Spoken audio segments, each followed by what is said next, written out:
over to you. Jurgen, good to see you. How do you feel about restarting your season 2 wins away from the title, but in what will be very different circumstances to what you'd normally expect from a Merseyside derby at Goodison Park? Yeah, but we know that already. First and foremost, hello. For most of you, nice to see you again. Some of you respected, obviously, that hairdressers are not allowed to work in a moment. Yes, we know for a while already that we have no supporters. So I answer that question pretty much every day, but my answer cannot change. It's all different.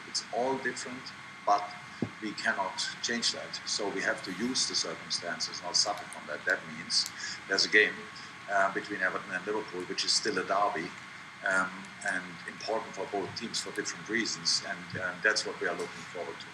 That the circumstances are like they are. We try to get used to during the training period now in the last 4 weeks roundabout, but playing one proper test game against Blackburn and 2 internal. And it looked like football. It looked like football what we did there, and that's very important. And when we all started playing football, it was without crowd. When we play today football, if I play from time to time, not really often, it's without a crowd. I still want to win. So, and that's exactly how it is. So it's not a perfect situation, but it's as good as possible. And so that's what we are preparing for. And I will not miss it during the game because I know already that it's not there. But I'm really looking forward to it when the crowd will be back, I can tell you. Jurgen, as well, throughout lockdown, we've seen examples of football being used as a force for good. I'm thinking of Jordan Henderson and organising donations from players to the NHS. But also, what do you make of the way footballers have been using their status to affect social change, reinforcing of the Black Lives Matter message, and Marcus Rashford, of course, forcing the government into a U-turn over preschool meals for kids? You try to be smart, yeah. You put three questions in one, pretty much. I don't think it makes sense to mix that all up because it's all very, very important and for different reasons. So let's start maybe with the first one, what Hendo and the players did during the lockdown. I'm proud of the players, but I'm not surprised because I know that the players do a lot of things without really talking about it. That's what makes me proud. So I was not surprised that the players will be immediately ready to help in this difficult time. But then what Marcus Rashford did, I couldn't respect it more. It's unbelievable. It's a little bit of a shame that he had to do it, but because things like this should be just natural. But there was something to do, and he did the job in an incredible manner. What he did during the lockdown was absolutely fantastic. And yeah, Black Lives Matter. So that's another thing which I hope in this case, especially in this case, it's the last time that we have to make sure that everybody hears and sees that, because it's too long that we already deal with these kind of things for reasons I really don't understand. If football is a role model for anything in life, then it's for that, for equality, that everybody is exactly the same. Wherever you come from, wherever you are from, absolutely the same. It's all about who you are, not which color you have or whatever, or which haircut or whatever. I know, from my point of view, it's easy to say that, but it's not easy for me. Well, people may think it's easy to say that, but it's not easy. It's just for us in football completely natural, and that's how it should be everywhere. Judge people only because of who they are and not any other things. It's so dumb. It's so unbelievably dumb to not doing it like this that it's really hard for me to even understand it a little bit why it could be like this. But it is like this, and so we have to stand up. We have to kneel. Whatever we have to do, and we will do 100% just to sort this situation for now and for the future. Because the past we cannot change, but the future we can change it. That's what we all should try. And just finally from me, Jurgen, obviously the links with Timo Werner throughout this period, it seemed to jump from having no plans to sign him to a telephone conversation with the player to pulling out of the race to sign him. Can you clarify what went on as regards any pursuit for Timo Werner? That's not really funny. We don't speak about transfers we potentially do, and now I would speak about a transfer of Chelsea.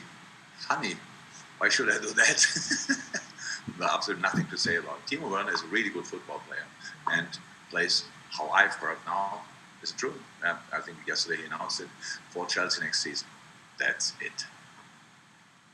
Right, thank you, Vinny. Trevor, is it okay to unmute yourself? And then yeah, we'll go hello. You're on. Hello, Jurgen. Happy belated birthday for Wednesday from everyone. I read on the club's website you're being asked about Everton's form going into this Merseyside derby, but in comparison to your own form at Liverpool, the last 6 matches weren't great. I think you lost 4 of the last 6. So, how confident are you of getting your own form back, and how important is it going past that 6 points when you've secured the title to keep that going, and whether records are or aren't important? Oh, thank you for reminding me. I didn't know that actually, so we didn't speak about it one time during our pre-season, because it's not about that. If you don't have the results, you want to have. There are plenty of reasons usually for it, and the intensity of the season is always one part of it. So we don't use the form of Everton, which they had before the lockdown, and our shape in that moment had no influence really. I know that a lot of people said the Atletico game, and we lost it obviously, but from a performance point of view, I was really happy with that game, to be honest. We showed a lot of these situations, not that we didn't score goals or that we conceded goals, but in between these 2 big moments, there was a lot we can use for the rest of the season, because it was really good against the top side. So it's not important what was before. It's like you would ask me when we start the new season then about a game I had against a team the November before. So it's just not important. It's all about now. It's all about the momentum and where we are in. And we try to make sure that we're in as good a shape as possible. And one thing for sure changed.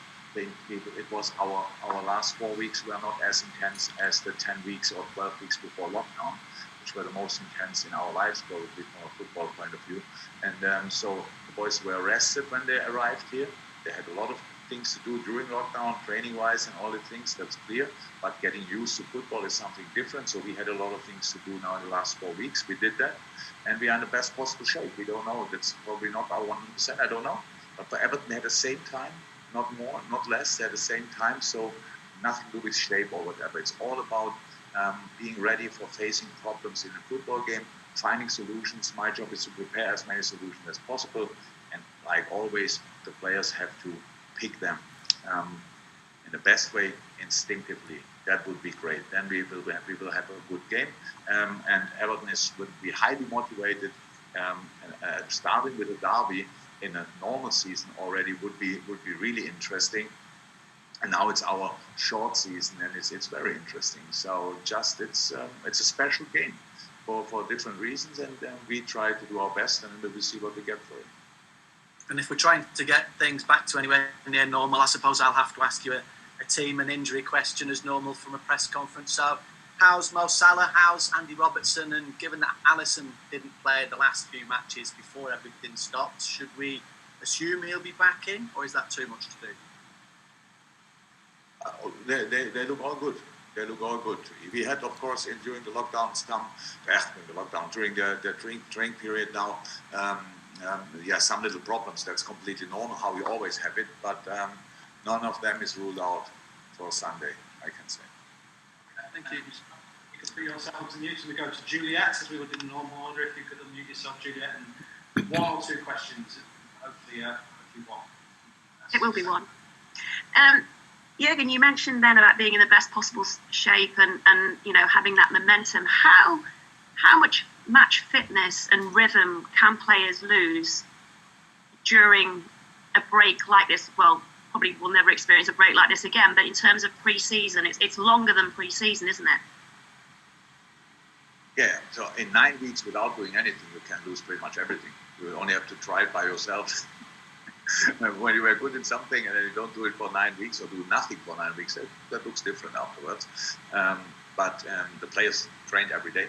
So it's not about that. But you don't train them for a specific moment in this period, because we had never an idea until maybe a week before we were allowed to start again with training, we didn't know at all when we will start again. That made it quite tricky because you cannot.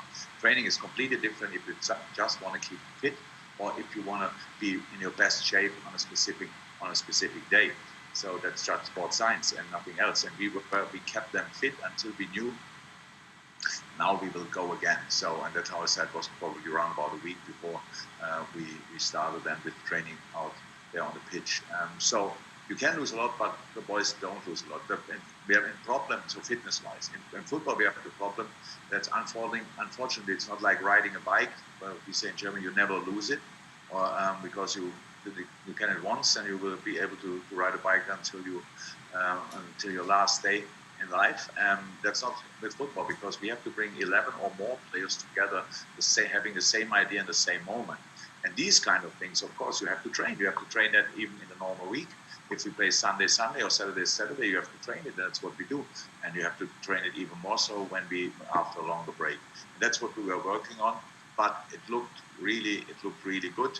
A lot of things were still there, but timing and stuff like this, that always needs to be adjusted, and that's what we did.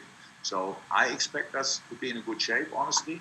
We will see how good it is, but I don't know exactly. And I expect to be, and that's what I always do, Everton in a very good shape. And so it will be difficult for us, but rightly so. It's Premier League. We didn't play for a while, so we should try to solve the problems in this game, and we should give them some as well, and then we will see. Okay, thank you, Jules. If you can go back onto mute. Mike Hughes, who seems to have the best setup of everybody on this wonderful mic. Mike, you can mute yourself. If not, I can. There you go, Mike. 2 questions, please. Yeah, hi, Jurgen. Just in terms of, we know this is uncharted territory over the past sort of 3 months. How impressed have you been with the players' attitude? Obviously, since you've been back in training, and then it was non-contact training initially and then contact training. But even before that, we've seen a lot of social media films and different bits and pieces. How impressed have you been by the togetherness? Because it seems to be something pretty special amongst this group. First of all, I would guess or estimate that other teams did things as well. I don't know exactly, to be honest. I don't watch that, but I'm not surprised by my team, to be honest, because that we are in the situation we are in the table or performance-wise in the last couple of years is only because of the boys and the togetherness of the group and the character of the individuals. That's how it is. So I'm not surprised about that. It was just like it always was. The boys wanted. We didn't have to tell them to stay in contact. They wanted to stay in contact. That's a massive difference. And we organized it a little bit with some things, and we gave them some opportunities to be together. The training sessions, especially, the boys did a lot of yoga. Zoom sessions were a lot of times yoga, and all these things. So that was all absolutely nice. It was good for the mood. You could see when we met first time on Zoom after a week or so. I'm not 100% sure. Then you could really see everybody was like, oh, finally I see him again, and so that all helps, and that's what we wanted to do. And Friday before lockdown, I told the boys we will create a WhatsApp group, a chat group, and I want really everybody to use it just as opportunity for us, because boys write with each other and stuff like this. But there are no secrets. There are no secrets if we write to each other. It's for all of us, and that's what we did, and it was really lively over the whole time. So yes, I was really happy about what they did during, and now since we are back, look, if you're a little bit silly, you can come in here every day and think, wow, that was better before, when we could use our canteen, when we could use this, when we could use that. But now it's all different. It's exciting if you want to see it like this. It's like a little bit adventurous as well. So I would have never thought that we go back to having the gym in a tent, to be honest. But how our people organized it, what Ray Huffin did was incredible. What Andreas Kornmeier did from a fitness point of view was incredible. What Mona Nemmer did from a nutrition point of view was incredible during the lockdown, but now as well. Because the situation is like it is. We cannot just go out and for grocery shopping. We should be able to, but in a situation like this, it's not easy to do these kind of things when everybody tells you have to be safe. For us, it would be a massive problem if one of our boys get infected. So that stays like this. So we have to make sure that we can really keep them in a safe place as much as possible. And that's what we did. And the boys let it happen. That's how it is. The boys use it without thinking, without taking it for granted. And that shows, again, the character of the team. But again, I am not surprised because I know how blessed I am with this group. All Premier League games are pretty intense. Derby matches in particular, Merseyside derbies, are pretty frenetic affairs on occasions. The intensity levels are ratcheted up even further. Do you think it will be the same on Sunday? Do you expect the same sort of, levels of intensity, given obviously, neither side have got the fitness levels that they had previously?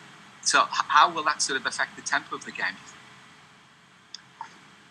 We will see. So I'm actually a pretty experienced manager, but I have not a lot of experience with games behind closed doors and stuff like this, so I don't know exactly. I had a lot of preseasons in my life as a player and as a manager. Some preseasons, the first game was exceptionally intense, and some others, or after some preseasons, the first game was exceptional. After some other preseason was not that. I don't know. When I saw now the first two games in the Premier League, that looked absolutely. They looked all in a good shape. The intensity was good. You will maybe judge it then a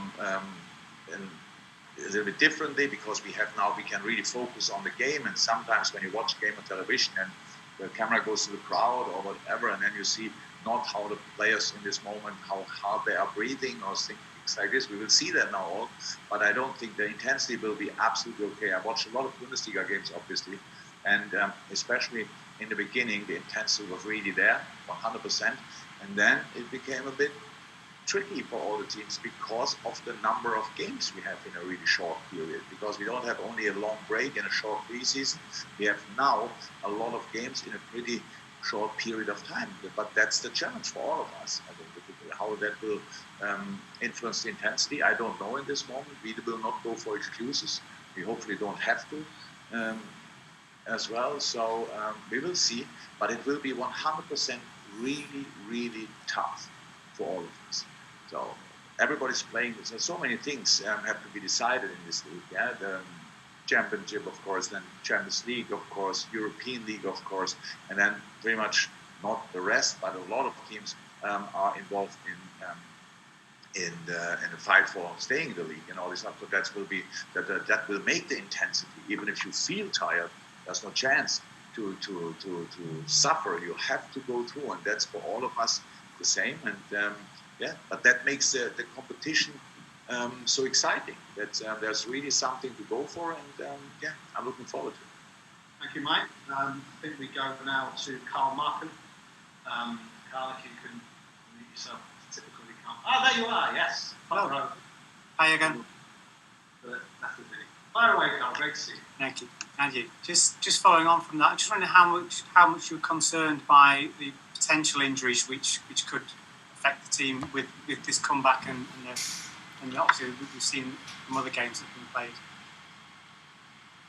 Yeah, concerned, like I always am, not different. I'm always concerned about injury because that's the thing you want to avoid. You want to have all the players fit and available. You want to have the choice. You want to have the situation that you have to make difficult decisions and stuff like this. But we try to make sure that the boys are as fit as possible. So if I would have thought there's no chance that we can, after 4 weeks, we play the season over the rest of the season, I would have said it. So I'm not. That doesn't mean nothing can happen. But for example, the injuries from Arsenal and from Garcia, from City, they had nothing to do with the short preseason or anything else. These are the things they can happen always. It's a contact sport. You don't want to have this, but it can happen. And so, yes, I'm concerned, but not in a manner that I think we should not play. No, not at all. I think we had 4 weeks, and we had 9 or 10 weeks. I don't know exactly how long our lockdown without training was. We had the boys trained there. So they were not sitting on a chair for 9 weeks, and then we trained with them again for 4 weeks. So they were really active. They had to be active. That's young sports people. So I think we all, not only us, we all will be fine. You've spoken a lot about what you did for the players while they were training from home. I'm just wondering, for you as a manager, did you still feel like a manager during that time, or did you feel like your role changed in a way when they were working from home, when you were having to contact them on Zoom, and did your relationship change with them in any way? Well, my role didn't change a lot because usually I watch training. That's what I did. This time as well, I decide about what we are doing, and that's what I did there as well. So that didn't change. Yeah, but of course, we all realize that it's nice to have these technical little assets to stay in contact, but it's still different. It's still different. And when I speak to my players on a Zoom call, or if I have them in a room and speak to them, that feels different because it is different. But that was not, again, something we couldn't change. So life is always make the best of what you have. And in this moment, it was the best we could do. That's why we did it. And we didn't think about, but the other thing would be better. Let's come together. Let's hide somewhere and let's do some things together. That was never in our mind. So, as I said, it makes no sense to think about things you cannot change. And we didn't do that. We used it. But the longer it took, of course, the more difficult it became. So it was a good moment, actually, when we then were allowed to train again, even in the small groups. That was already a massive relief for all of us. And so, all good now. Okay, thank you. David Lynch, I don't know if I can see you. Are you okay? Did you want to ask something like that? Yeah, Jurgen, you touched on obviously the increased risk of injury coming back from that break.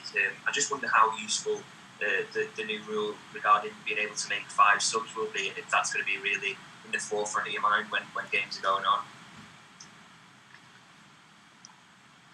I don't think I spoke the increased risk. I got the question and answered it. I think it's normal. It's a normal risk, but of course it's always there. 5 subs is a necessity, to be honest. I'm really sure that I'm really happy that pretty much all I think agreed on that. And it's if you saw now the game, I heard in the beginning when people spoke about that then maybe bottom clubs said that will be an advantage for the bigger teams and stuff like this. I didn't see it 1 second like this, because it's all about the players again, that we can come through this period. We will have now 2 games in 3 days. Then we have an 8-day break, which is not so cool, but not to change. And then we play 4 games in 9 days. And if we cannot make changes then in the games and try to figure out who can play how long and which moment, I hope we have then the players for that. And it would be really, really difficult. So I like that. The opportunity to do so, but of course it was just necessary, honestly, nothing else, and I'm really happy that we all agreed on that. Thanks, David. James Pearce, you played a camp. See you, James. Do you want to ask anything? Are you okay? Yeah, just the one, if that's okay. Hi, Jurgen. You okay? Jurgen, you're so close to a historic achievement for the club after that 30-year wait. Over these past 3 months, were you ever worried you wouldn't get to this point and you would be denied the chance to actually win it on the field rather than in another way? Honestly, yes. It was the moment when I didn't think, when we went to lockdown, I didn't think about a second that, oh my God, that's in our season and where we are so close and stuff. And not for a second, because it was not important in that moment. I became worried in the moment when people started talking about nil and void the season, because it was like, wow, and I really felt it physically, that would have been really, really, really hard. We don't expect to get it as a present, so we didn't want to have it on a points per game thing. So we were really happy when it was decided that we can play again. But there were moments, how long the discussions were. Some people brought it up from time to time for different reasons. And when that was off the table, then I felt quite relieved. And now we are here. So if they would have done the points per game and we couldn't have played, then we probably would be now champions. So now we aren't. We have to play for it. That's great. That's how it should be in sports. And now we go for it. So that's it. We don't think in our mind we are already nearly there or whatever. We know the situation at the table. But we saw City playing, we see all the other teams. We know we needed a lot of work to come where we are in this season, but we needed luck as well. That's how it always is. So that's what we need again, because it will be tougher than toughest the next few weeks. I hope I can enjoy it, because that's the plan actually. That hard work was never a problem to us, but we need to make sure that we really play again the best football we are able to play, and then we will be fine, and we'll see what we and how we what we have to celebrate and how we can celebrate. But these things are only important in a moment when it's then finally happened, and not before. Okay, guys, last couple now. I think Neil Jones. What's happening? You have got a question still going, Neil? Yes. Hi, Jürgen, you okay? Just want to ask about Minamino. I mean, it would be hard for him to adjust in the middle of the season anyway to come to a new club, but obviously to do so in the circumstances that he has. Has it helped him settle in that regard, that he's been spending maybe more time speaking to his teammates, or how do you view that situation? Oh yes, massively so. So it was. Look, a new players coming in, and usually it's how it is with us, especially that you say, come on, the first 2, 3, 4 months we don't really judge. So we don't, but I know the public does, and that means then we have always to explain why it's not like this, why it's not like that, and all these things. And the more time you have, for whatever reason, the better it is. And now we had 4 weeks, which is, by the way, the longest preseason I ever had with any Liverpool side together. We were all together over that period. That's a massive difference. Usually we have it all together, only one, or I think last year it was not even a week when Sadio came back, so for example. So that was a massive difference. And it didn't help. It helped him. It helped the kids a lot. Nico, Curtis, Harvey. It helped them really. We brought even more young kids up, Jake Kane and Leighton Clarkson. So that's so nice to see them, and how much they've got the benefit of the way we train and the way that the other players treat them.